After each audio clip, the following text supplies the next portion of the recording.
Alright, so how's it going? My name is Ethan McDonald. This video is going to cover the replacement of a clutch motor with a electronic servo motor on a single needle lock stitch type sewing machine. It's going to be part of a series of videos covering some basic tech on these machines, including but not limited to needle bar replacement, if you were to drill out your needle bar or replace it to have access to larger shank needles. How to transport an industrial sewing machine, break it down a bit for transport, and then how to do condition estimation in terms of purchasing a used industrial sewing machine. Okay, and later on in this video I'm going to cover why you might want to replace your motor on an industrial sewing machine. So before I cut, I just want to go over the tools that I'm going to use. So obviously with power tools it can be a lot faster, but I'm going to be using an adjustable crescent wrench, number 2 Phillips, a number 2 Robertson, because this machine is in Canada and there's Robertson screws on it, and a flathead screwdriver. There may be others, and I'll indicate those as they come up. And the motor that I'm going to be using was purchased directly from International Sewing Machine Group, and I paid $195 each for these, and I did get 2 of them. And they come with a synchronizer, so for needle position, and I believe they are 750 or 800 watt motors, so plenty powerful for a machine like this. So we'll cut here and we'll get into why you might want to replace your motor. Okay, so this machine is a Juki DLN-415. So it's a single needle lock stitch, and it's a needle feed type machine. You can tell it's needle feed because at the head here it's wider. Drop feed machines won't have this extra protrusion, and that's because there's additional stuff in here that allows the needle to cycle in conjunction in time with the feed dogs. Okay, so on a lot of older industrial sewing machines, and just industrial sewing machines in general, they're often provided from the dealer or the factory with a clutch motor. Okay, and that's this large unit right down here. And it's called a clutch motor because it uses a clutch to engage or disengage the belt that ultimately drives the machine. And this means that the motor must be spinning at all times, and then only when you depress the pedal to engage the clutch will the clutch grab and then start to spin the machine. So if you turn on your industrial sewing machine and you hear the motor spin up like this until it gets to full speed, you know that it's a clutch type motor. Okay, and clutch motors are made to run very quickly because these machines are made to run very quickly. This is like a high-speed garment machine, and the oil pump expects a fast speed in order to pump oil through the head of the machine. So the downfall of clutch motors is that they can be tricky for a new user to control. So just to show you how fast it can be,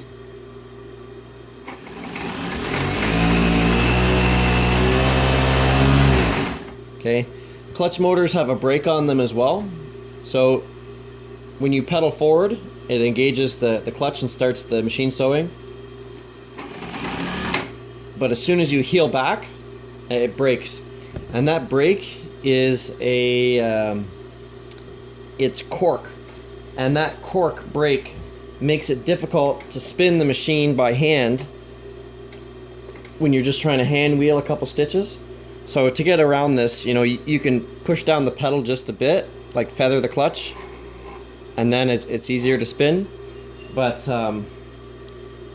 yeah, you'll see why a servo motor is nice. The other thing a clutch motor can't do is it can't do any sort of needle positioning. So you can't control needle up or down. And when we turn off the machine, you'll hear the clutch motor spin down. And so this machine can still operate. If I push down the pedal, it will continue to sew. Okay, so that is it can be dangerous if you weren't aware of that and you accidentally press the pedal when you weren't intending to sew anything. So always, be careful with your machines. All right. So the first step is going to be to tip the machine back and remove the belt. Okay, so the machine should tip back onto its kickstand. You can take the belt off here, and then if you've got a belt guard, just slide that aside a bit and then the belt comes off. We're going to need to use that belt later, and there's also the potential for that belt not to work with your new motor, so just keep that in mind. Okay, so the next step I like to do is to remove the linkage from the pedal. That's done just with a crescent wrench, and we're just going to crack that loose, and it comes right off. Your servo motor may come with linkage parts. If not, you're going to need to take the linkage off of the clutch motor arm. Okay, and just so we can see, this pulley connected to the belt to the machine head, and when you operate the arm here, you'll notice the pulley moves just a bit, and that's the clutch operating in this component here. Okay, so the next step for me is going to be to remove all the screws that are associated with the on-off switch and wiring down to the actual clutch motor here. Mine are all Robertson, so I'll do that off camera, and you will be replacing your on-off switch obviously and all the wiring that goes with this. Okay, so I have an auxiliary light on my machine, and it is wired into the on-off switch.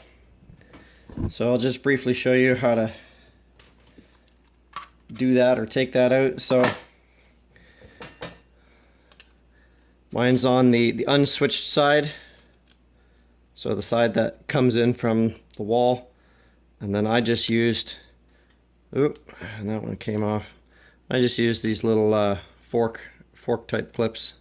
I'll need to replace that one, and should go without saying, but don't open this unless it's unplugged. Okay, so we've got all the wiring off except for this braided cable that goes up into the junction box for the actual clutch motor. So the next step is to free the clutch motor from its second point of contact on the bracket that hangs it, and that's done by removing the fasteners on this threaded bent rod. This whole unit right here controls the position of the clutch motor in like a free swing, so you can apply tension to the VE drive belt. Alright, so now the motor is hanging free by its other pivot point, and the pieces that came off were the threaded bent rod, some washers, lock washer, and another nut. Okay, so the next step for us, let's see if we can come on in here and look up. So there's fasteners here that are carriage bolts through the top of the table, and they mount the rubber bushings and ultimately the bracket that this motor is on. So we're going to need to remove these fasteners, and just be careful because the clutch motor is obviously incredibly bulky and heavy. Alright, so we got the clutch motor off. I guess I should mention that if you have the ability to do it, take the machine head off, flip the table upside down, and that way you're not fighting gravity. But here we have the carriage bolts that are left over and that's where our new servo motor is going to interface. Okay, so it's time to break into the servo motor.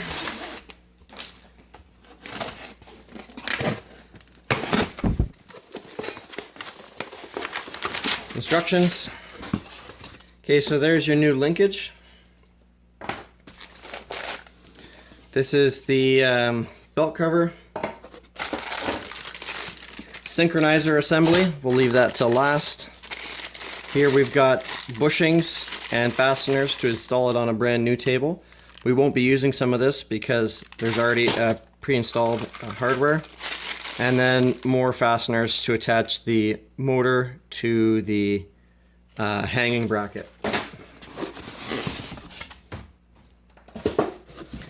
Okay, so below here we've got the motor itself. Now, I'll have to cut and do a side-by-side comparison, but you know, this is easily as powerful, if not more powerful, than the clutch motor. And you know, significantly smaller, uses significantly less energy. This is the hanging bracket, and this also has the arm that goes down to your foot pedal. And then the last component is the control box. Okay. And the control box mounts in a similar location to your on-off switch, but has provisions for all of your connectors as well as a lamp. So let's get started, and we will get started with the bracket first. Okay, and as promised, here's a size comparison. So the clutch motor with bracket and the servo motor with bracket. And, you know, clutch motor is about 3 times the size. And definitely 3 times the weight. Okay, so we just ripped open the one bag of parts and what we're going to need. So we don't need the carriage bolts because they're already installed in our table. And the rest of these things can just hang out for a second. But we need these 3 rubber bushings, 3 washers, 3 lock washers, and 3 nuts. And the way this works is the bushings go on top.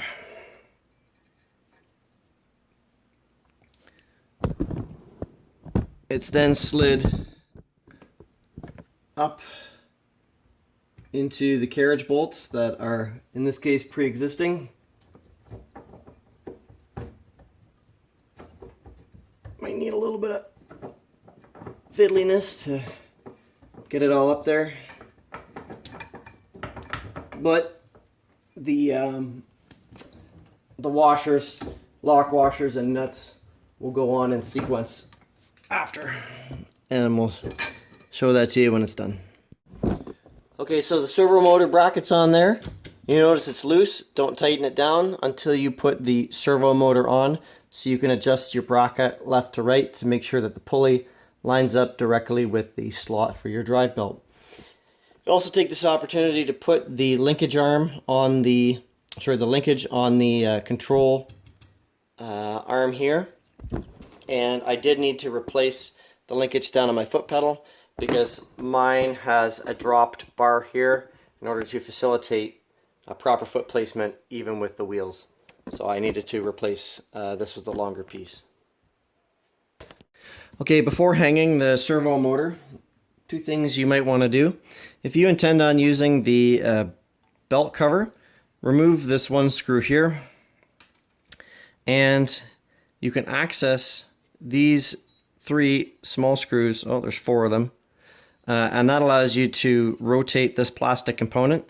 I'm not going to use my belt cover, mainly because this nut is stuck on here really good with a lock washer and a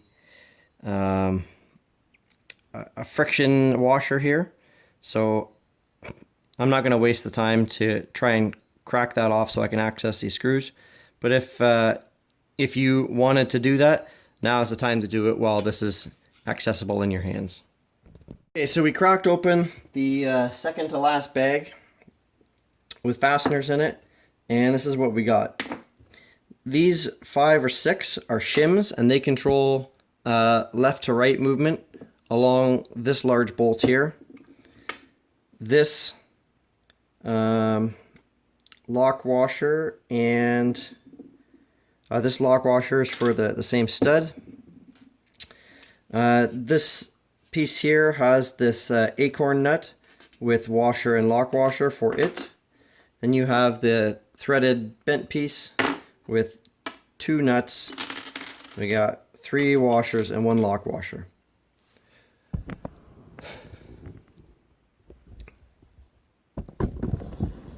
I've found that occasionally this stud can be too long and will interfere with putting this this bolt in. So I'm going to take the chance right now to cut this stud off, cut just about a 1/4 inch off, and that will give me the appropriate clearance to hang the motor and do all the fastener tightening I need to. Okay, so we just finished clearancing this stud. It's all now hot and razor sharp. So what I like to do is I like to take the belt and slide it up in the belt cutout, and then sort of position my servo motor to see what's going on here. So it looks like we're going to have clearance right here in order to get that stud on. And we'll reposition the camera to show fit up. Alright, so here's the process. You take this big long stud, put the lock washer on it. Slide it through the large hole in the servo motor and just thread it on 1 or 2 turns. Okay, so it'll be hanging there. Next, you take your bent stud, put it there just like that, and then we're going to take this little guy. We'll take one of the nuts, thread it up, the bent threaded rod here. Okay, take this guy, put it up there, and then what do we got? We got all sorts of washers. There. Put a washer there. Put a washer there. Put a lock washer here.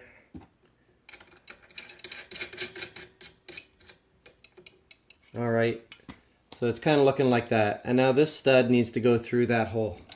So we can back this off just a bit and then start threading it on.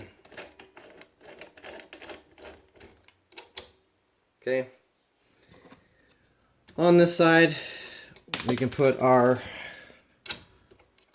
washer, lock washer, an acorn nut. Okay, and this is the basic fit up. Now, to control left and right movement, we have this gap that's in here. That gap can be filled with these spacers. And it can be sort of tricky because you won't know exactly how many spacers you need until you put it all together.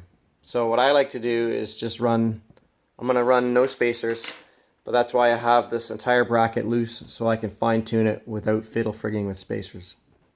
So I lied.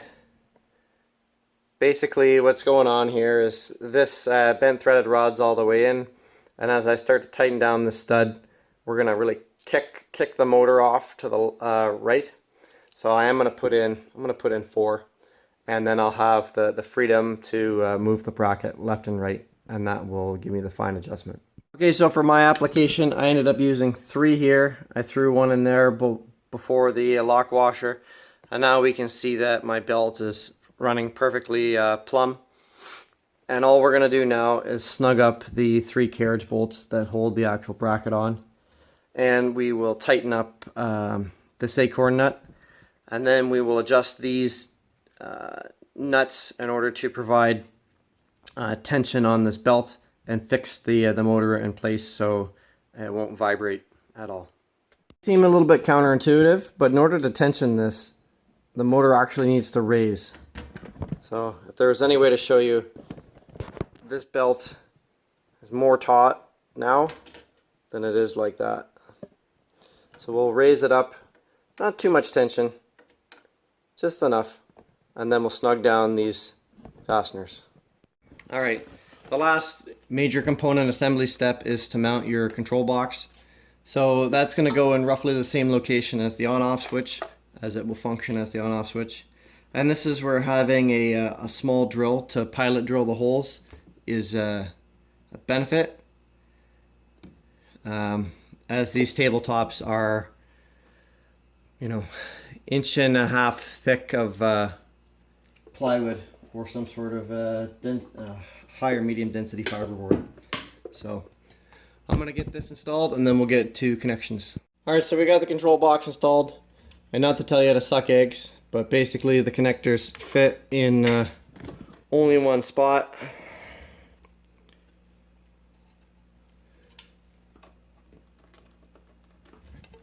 Sometimes you gotta peel back the foreskin. Here we go. Okay, and this top one here is for needle positioner, and I think that's for auxiliary light, not entirely sure. And then that you can obviously plug 110 for an aux light in as well. But that's basically it. The only final step is to secure your loose wires to the underside of the tabletop. And once that's done, we'll get to needle positioner installation and calibration. Alright, so next up is the synchronizer.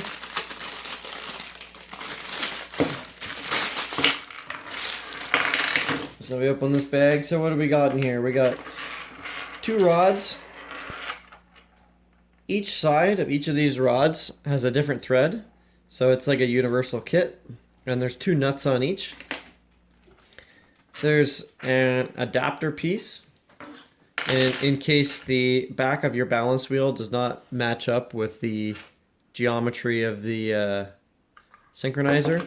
And then there's 2 different threaded fasteners here that are meant to go down inside the middle and attach to your balance wheel to adapt the synchronizer. Then we've got this bar, and it needs a little bit of work usually in order to get it to fit properly the way I like to mount them, and then the synchronizer itself. So let's take a look at the machine. So each machine's different, and you're gonna have to do some trial and error or figure out what's gonna work best. In this case, we've only got one option. When I remove this plug, it's an unthreaded hole. I'm not quite sure what's down here, but I don't want to go that far down. And this hole right here seems to be just the right thread pitch. So basically we just crank that puppy in there.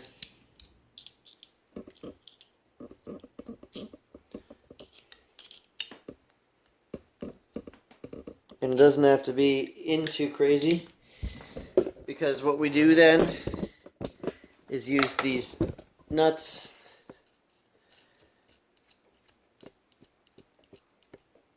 first. One nut,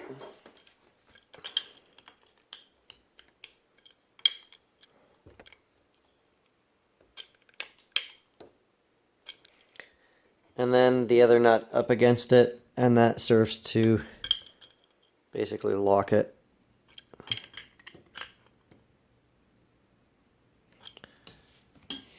Alright, now we can test fit our synchronizer. Look at that, it's not going to fly. So we are going to need to use the adapter, and we'll get a larger flathead screwdriver to pull this screw out, and then we'll throw the adapter in there. Alright, so we pulled this little screw out, and now we're going to use the gold one here with the adapter.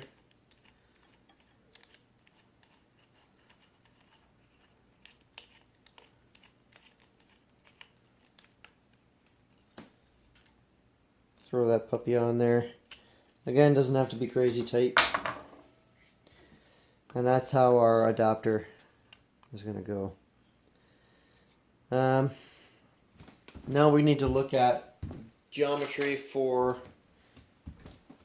the bar which stabilizes the synchronizer. So the synchronizer's got this little cutout right here, and this piece needs to go in there somehow. On a previous install, I had to bend this 90 degrees. So we'll just mock this up a bit, and I'll get back to you with what I come up with. Alright, so this is what we came up with. It's what I did for the other install too.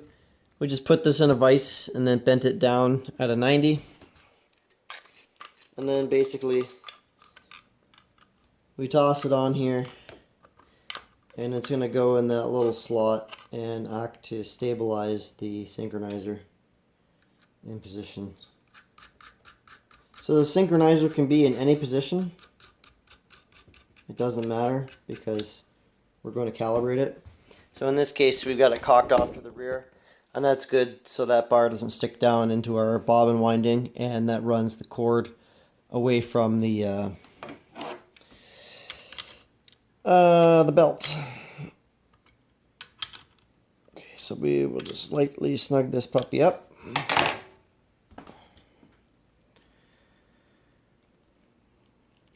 Okay, and I'm just going to bring this around the table quickly and plug it in that four spot. There we go.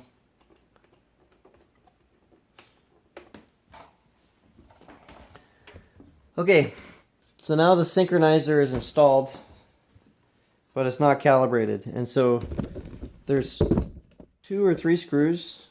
Yeah, there's only 2 here. And they need to tighten down to that adapter piece we put in. And the way that works is we'll turn on the servo motor. Okay.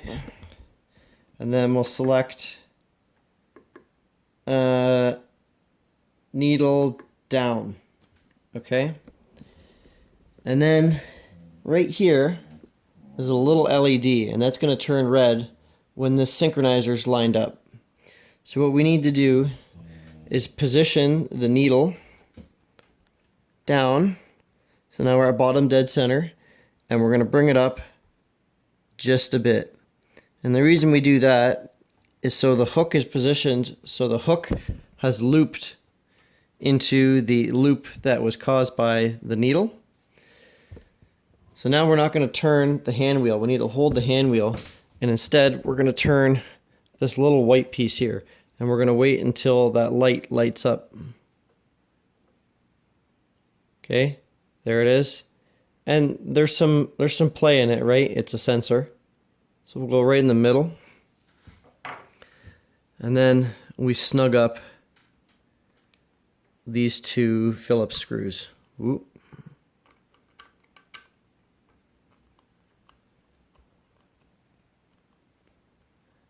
So there's one, and we're snugged up. So now both this collar and the balance wheel will turn together. And we snug up the second one, and you notice the light went off. That's okay.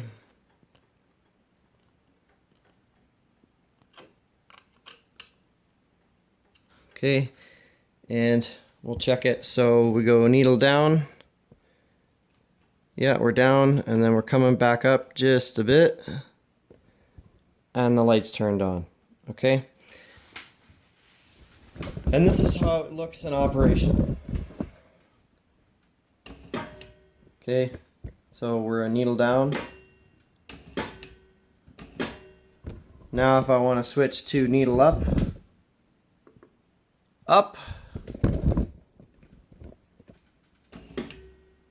now we're a needle up. And I'll switch back to needle down. Okay. Needle down. And when we press back on the pedal, it's going to raise the needle for us. And that's how we remove our work. So that's it. That is the needle synchronizer calibration.